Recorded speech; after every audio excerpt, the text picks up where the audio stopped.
Voters across Florida have endorsed Charlie Crist, the Democrat with the best chance of defeating DeSantis. Where DeSantis divides, Crist unites. Crist has been a solid pro-choice vote. Crist is the only choice for governor.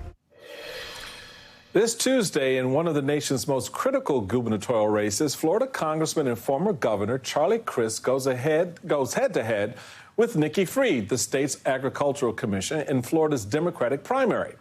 The winner takes on the Republican incumbent Governor Ron DeSantis, a potential contender for the White House in 2024. Now, nearly 2 million Floridians have already cast their ballots during early voting, which ends today.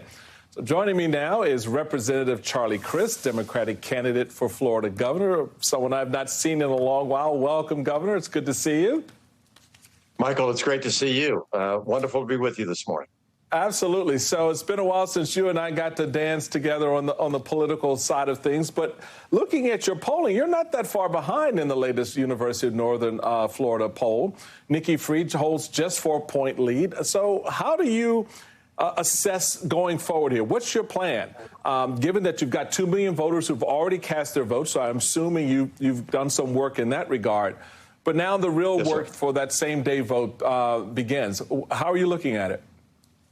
Well, I'm in Miami right now, Michael, and I've already been to 2 African-American churches this morning, got another one on the docket, and then we're going to do a couple of souls to the polls. And then later on, early this evening, I fly back to Tampa Bay. That's home. I'll be in St. Petersburg and then working it tomorrow and Election Day itself, and look forward to the road ahead. And I'm optimistic about this. I really feel good about it. I do. And I think there's a lot of good reason for you to feel that way, because when you're matched up against Governor Ron DeSantis in that same UNF poll, you and Nikki Fried are both essentially tied. So what needs to happen in order to oust Governor Ron DeSantis from the office? A lot of the demographics in Florida have shifted. How do you read getting those souls to the poll?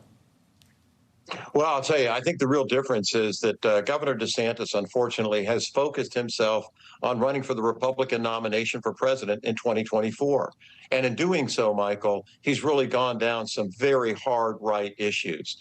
He's been anti-LGBTQ, anti-African-American voters, making it harder for minorities to vote in minority sections of the state with not having drop boxes there, according to the new law, making it harder for our seniors to vote by mail. He's really been anti-democracy, and it's amazing. He certainly is anti-choice. And I'm the only person in this race for governor of Florida right now who, as governor before, even as a Republican, has actually vetoed an anti-choice, an anti-abortion bill, rather. And it's appalling. The governor signed this law, this anti-abortion law. It's a 15-week law, but interestingly, it doesn't include any exceptions for rape or incest. It is truly barbaric and doesn't respect a woman's right to choose, which is just hard to believe. I mean, this is 2022, right? And it feels like it's 1952 under DeSantis. Florida deserves better. We deserve a governor with the heart, somebody who wants all people to participate in democracy on an equal level and make sure that our votes always do count in the Sunshine State, because now it's under attack. It really is. You've been in the room before, as we like to say, Governor. So you know the synergies of big races like this, like your race for governor, also can be impacted by the synergies from other big races. So I want to talk about the U.S. Senate race with Val Demings, who has a shot at becoming the first black senator of Florida. What would her victory mean to the state, and how does that play into your approach going into November? Well, it's huge. And you know, Val and I are colleagues in the Congress, and I've known her forever. She's a wonderful person, former chief of police of the city of Orlando. And I think she's going to win this race. I really do. I think the momentum is with her. That's going to do a lot, obviously, for minority turnout in the Sunshine State in November, which is a huge lift, as you know. I think it's going to be a great campaign and in essence, sort of a great ticket, God willing, on Tuesday, with Val Demings and Charlie Crist at the top. I really look forward to it and campaigning with her. She's an amazing person and just a tremendous candidate. So before I let you go, Governor, I want you to listen to some fairly interesting comments from Ron DeSantis, what he had to say this week. Obviously, in the classroom, we've battled a lot of ideologies.